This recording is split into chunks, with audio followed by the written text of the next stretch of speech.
Vous savez, les témoignages que nous rendons, ça peut aider quelqu'un. Quelqu'un peut être dans la foule, il est désespéré. Amen. Le fait qu'il voit que Dieu a fait dans la vie de l'autre, il peut s'accrocher. Amen, amen. C'est pourquoi nous voulons constamment rendre témoignage de la gloire de Dieu, de sa puissance. Parce qu'on peut avoir l'impression que quand vous êtes là, Dieu ne fait rien. C'est faux, il fait. Dis avec moi, Dieu fait. Ouais, il fait beaucoup. C'est seulement parce qu'on n'a pas souvent le temps d'exposer ou de permettre aux gens de témoigner. Amen. Je vais appeler Papa Philippe. Est-ce qu'on peut acclamer le Seigneur?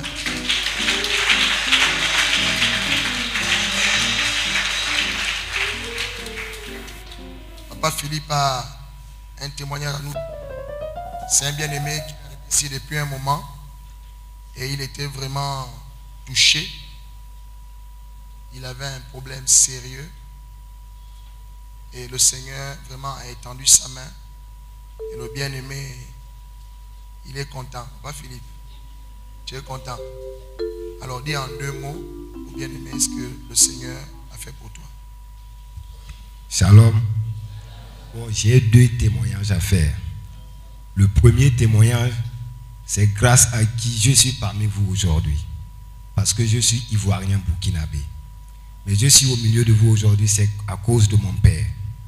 Puisqu'il a fait quelque chose qui m'a déshonoré, qui m'a déchiré le cœur quand il a divorcé avec ma mère.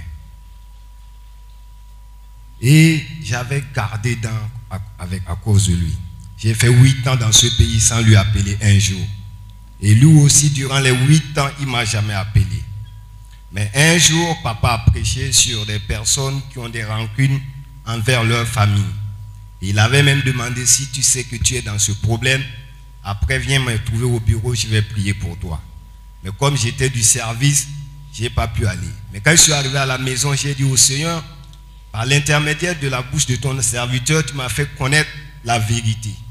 Je prie que la parole qui a été relâchée aujourd'hui va toucher le cœur de mon père, afin qu'il pense qu'il a fait un enfant et qu'il est dehors pendant 8 ans. Et le lendemain, j'ai entrepris un jeûne. J'ai fait le jeûne lundi. Mercredi, je suis assis dans la boutique de mon grand frère. C'est un numéro de Burkina qui m'a bipé. J'ai dit à mon grand frère, il y a un numéro qui m'a bipé, mais je ne sais pas c'est qui. J'avais 300. J'ai dit, je vais d'abord appeler pour savoir. Et quand j'ai appelé, il a dit, c'est moi ton père. J'ai dit non.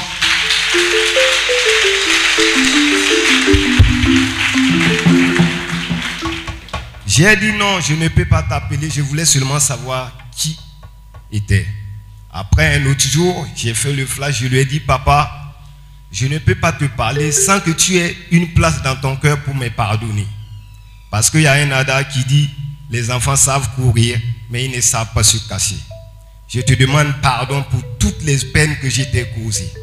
Parce que j'avais agi dans l'ignorance. Il m'a dit, tu es pardonné. Parce que si je ne te pardonne pas, c'est comme si j'avais pris des épines et piqué mes propres yeux. Voilà le premier témoignage.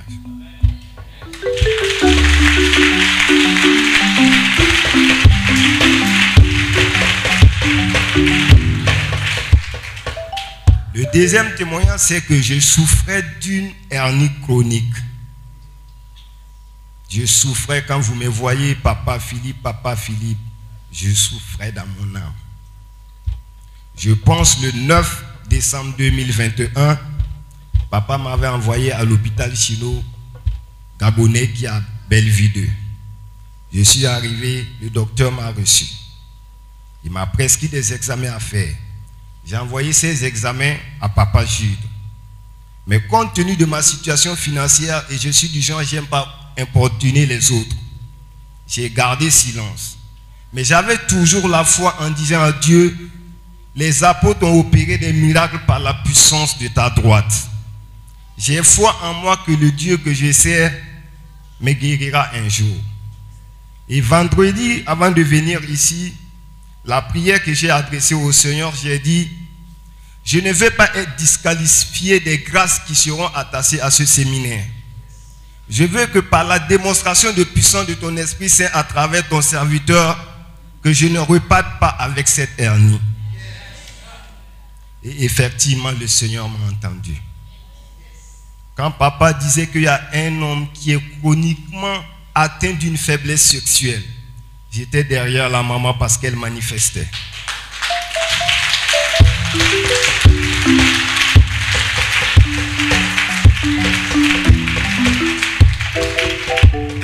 Papa a dit, concentrez-vous. J'ai pris ma main droite, j'ai posé. Et quand papa priait, j'ai ressenti comme des frissons au niveau de mes pieds. À un moment donné, quand je me suis mis à marcher, je sens que je suis léger parce qu'auparavant, ce n'était pas comme ça. Je marchais ici avec des manières. À un moment donné, j'ai eu envie de me soulager, mais je voulais retenir parce que j'étais en service. Mais je n'ai pas pu. Quand je suis allé, j'ai trouvé que non. La grosseur, ça a diminué.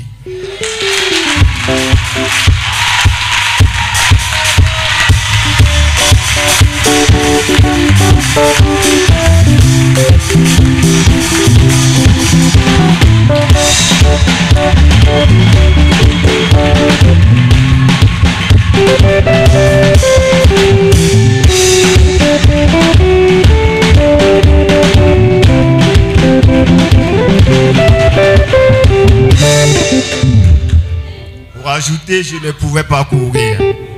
Mais je cours.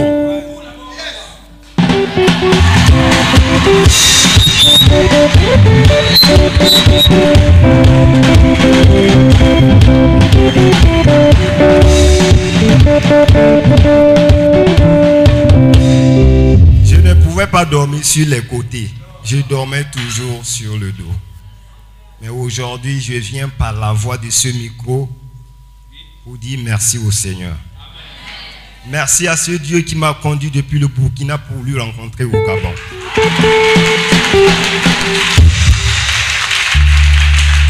Et je voulais demander par la voix de ce micro, sous vos applaudissements, pour dire un grand merci à ce Père que Dieu m'a donné.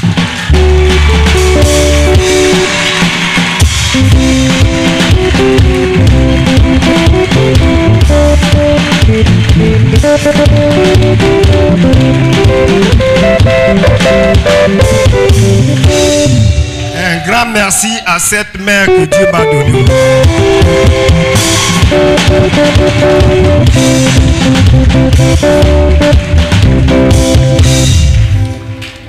Un grand merci à toute la famille d'Onction Ministère.